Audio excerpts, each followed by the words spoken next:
नमस्कार। वार्ताओं में आपका स्वागत है।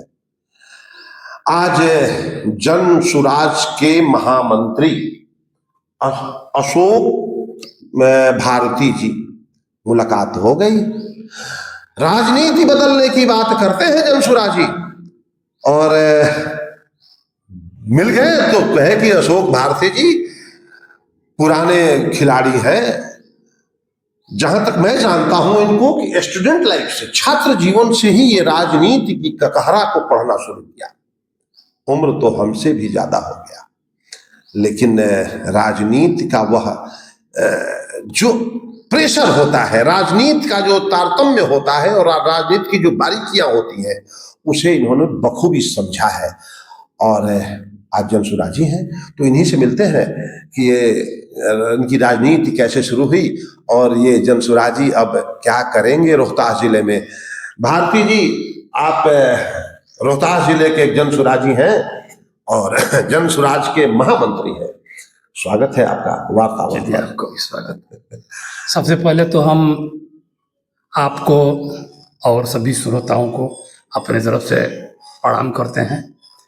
और जहाँ तक सवाल है हमारा राजनीतिक सफर का, तो छात्र जीवन से ही हम राजनीति शुरू किए। मतलब छात्र जीवन से ही आपने ककहरा पढ़ना शुरू कर दिया? जी जी जी, हम सिरसा कॉलेज का सिरसा कॉलेज का स्टूडेंट थे। हाँ।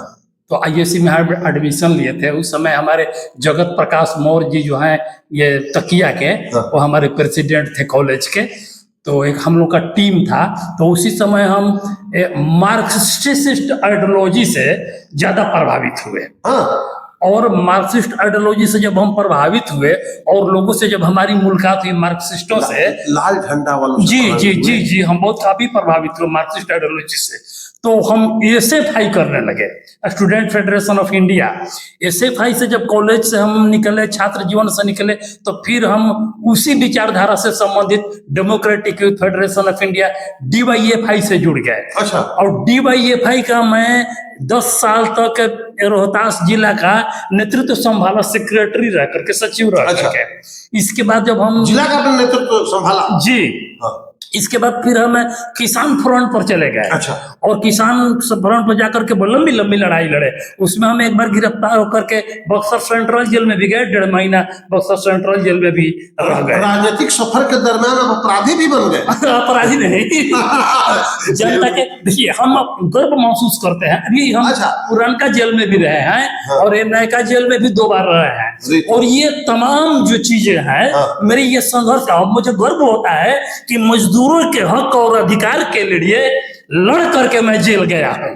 ये मेरे लिए गर्व की बात है कि लड़ करके मैं जेल गया हूँ। राजनीतिक कैदी के रूप में आप गए हैं? जी जी, आप जो कह लीजिए। हाँ। सरकार तो हमको कुछ भी कह सकती है, लेकिन हम जनता के सवाल पर संघर्ष करके, हाँ। काम के सवाल पर, रोजगार के सवाल पर, महंगाई के सवाल पर, बेरोजगारी के सवाल पर, शोषण, दमन, हत्या, बलात्कार, चोरी डकैती, जितनी समस्याएं हैं, इन तमाम समस्याओं के खिलाफ संघर्ष करके और हमने हम जेल जीवन बिताए हैं। इसी बीच में सीपीआईएम का भी हमको ये जिला स्तर का नेतृत्व करने को अवसर प्राप्त हुआ। इसके बाद फिर सीपीआईएम में जब हम थे तो हुआ क्या कि हमारी निष्क्रियता हो गई इस बात के लिए कि मैं हमारा पंचायत पड़ता है कदवा पंचायत, हम नौनसारी पंचायत में जाकर के मुखिया का चुनाव लड़े और मुखिया में जीत गए। अब मुखिया भी रहे हैं? जी जी जी, मुखिया रहे हैं हम। अच्छा। 16 से लेकर के 22 तक। 16 से 22 तक मुखिया रहे? जी जी जी, 16 से लेकर के 22 तक हम मुखिया रहे। इसके बाद में जब मुखिया रहे तो हम नोखा के मुखिया संघ का भी अध्यक्ष बन गए। फिर जिला के तमाम मुखिया संघ के साथियों ने मिलकर के हमको मुखिया संघ के जिला का अध्यक्ष बना दिया। और इतना ही नहीं, जब हम मुखिया संघ के जिला अध्यक्ष बने तो फिर हमको लोगों ने स्टेट में पूरे बिहार का महासचिव बना दिए। अरे तो इतनी राजनीतिक सफर के बाद ये जन सुराजी कैसे हो गया? मैं बता रहा हूँ, वही बात मैं बता रहा हूँ। मैं जब हम पूरे बिहार के मुखिया संघ का जब हम ये महामंत्री हुए तो प्रशांत जी की इच्छा हुई बात करने के लिए महासचिव से, अध्यक्ष से। तो उन्होंने हमको बोले, पटना हम गए प्रधान जी के पास। तो इस बात पर उन्होंने कहा कि आप बताइए कि ये पंचायती राज व्यवस्था को दलगत किया जाए कि नहीं किया जाए। तो हम विषय से हट करके बात बैकग्राउंड बता रहे हैं।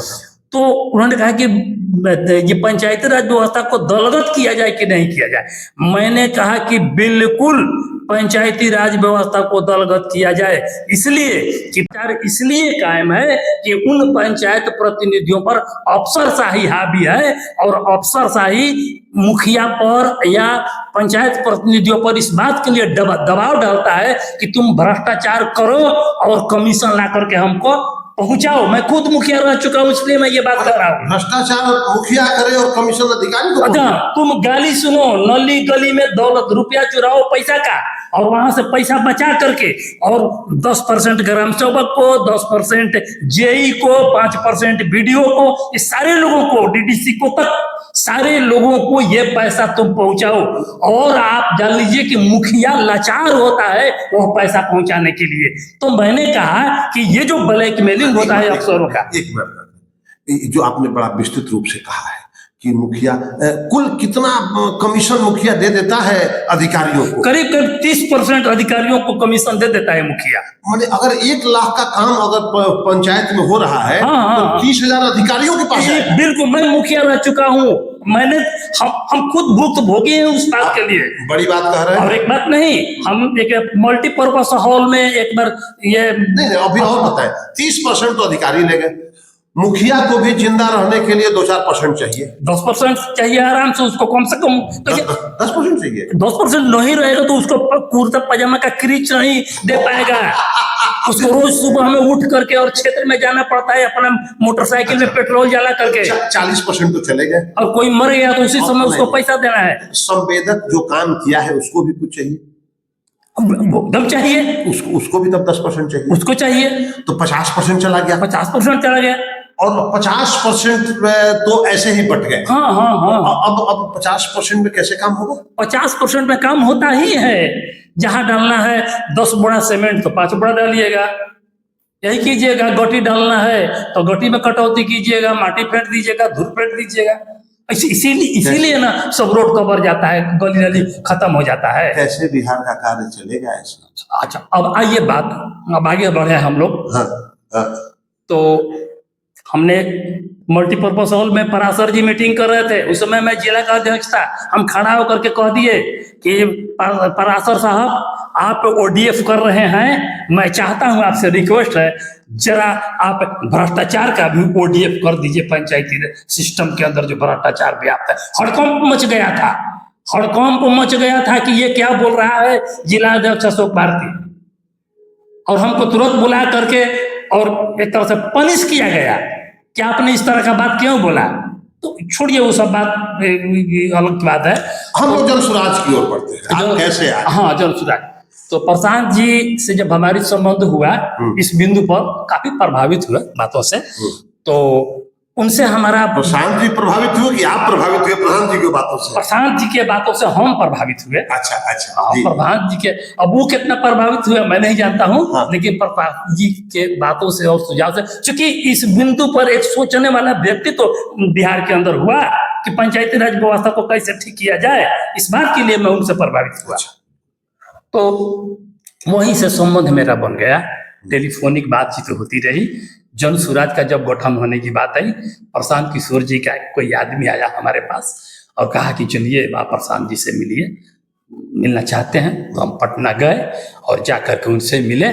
और मिलने के बाद में प्रशांत जी ने कहा कि भारती जी अब बिहार को बदलना है और हम लोग लगे और पूरी ताकत के साथ बिहार को बदला जाए और पार्टी का निर्माण किया जाए। हम पूरे सपोर्ट में आ गए, ये एकदम बिल्कुल हम आपके साथ हैं। बिहार लगता है कि प्रशांत किशोर में वो ताकत है बिहार बदलने की? बिल्कुल ताकत है, बिल्कुल ताकत है। मानो जब जोर लगाता है पत्थर पानी बन जाता है, क्या बात करते हैं। और वो व्यक्ति जो है, आप देखिए नहीं, करोड़ों रुपया खर्चा करने के बाद भी एक सीट नहीं आया।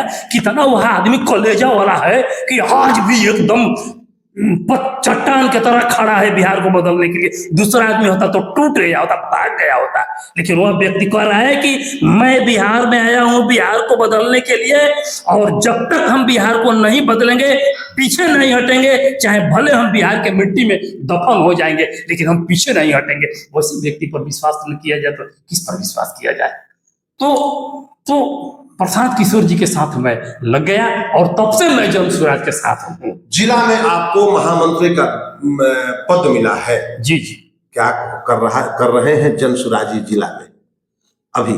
देखिए, जन स्वराज ने हमको जो जिम्मेवारी दिया है महामंत्री पद का, अभी तो हम एक हफ्ता हुआ हमको नियुक्ति पत्र मिला और तब से अब हम अपने पूरे प्लान पर हम काम कर रहे हैं। और पटना से जो डायरेक्शन आएगा स्टेट कमेटी की तरफ से, उस डायरेक्शन के आलोक में रोहतास जिला के अंदर पार्टी को कैसे डेवलप किया जाए, एक मजबूत और हिरावल संगठन के रूप में कैसे खड़ा किया जाए, जो आने वाले दिनों में इन तमाम परिस्थितियों का जो हमारे प्रतिकूल है उसका मुकाबला कर सके, इस रूप में पार्टी को खड़ा करने के लिए हम मास्टर प्लान बना रहे हैं और उस पर अमल करेंगे और आने वाले दिनों में दिखाई देगा।